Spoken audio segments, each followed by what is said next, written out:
If you could only choose one commander from Final Fantasy, it's Cloud, right? Like, that's the number one choice if you had to pick one person.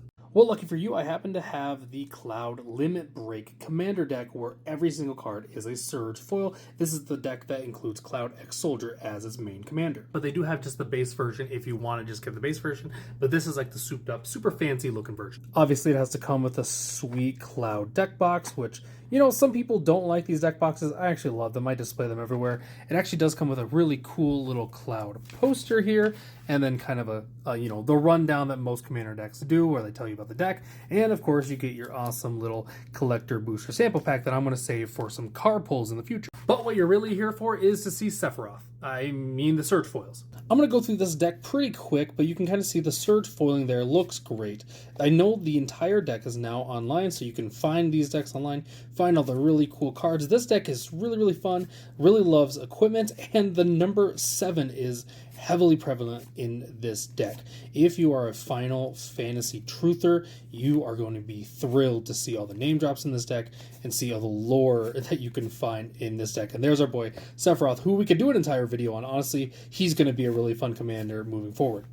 Now for a bunch of the reprints, these look great. There's a bunch of really nice cards here that you're gonna really want to get your hands on. Pierce Paladin is awesome.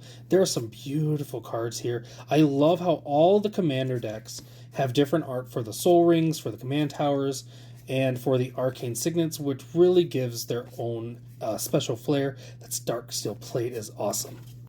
And I'll kind of round out the rest of the deck here really quickly. The land base, I would say, is actually an upgrade from past land bases that we've gotten a lot of precons. This land base is going to make sure that you can walk up to any bracket 2, maybe even bracket 3 tables and be able to handle yourself just fine. Again, the flair on these cards is amazing. You got your Secret Rendezvous, which is fantastic. I'm not sure if they're going to be different ones or not. You got your ramp here, Harmonize Nature's Lore, all that ramp package is always important. The beautiful Arcane Signet, which I think is the best Arcane Signet from the set. Colossal Hammer, which I might throw this into my Captain America deck just because it looks so good. Hero's Blade. There's, the Lightning Greaves are also different in every deck. A Skull Clamp, the Soul Ring, my goodness. Trailblazer Booch, Ash Barons.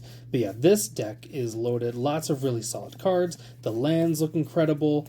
There's just so much to love about these Surge foil commander decks. They are kind of more of a premium product, but they are a beautiful, fun product to get. But out of the 4 Final Fantasy commanders, which one do you think is the best? My money is on Cloud. I think he's a lot of fun. He also plays a lot like how I like to play. So Cloud gets my vote as the best commander from this pre-con line.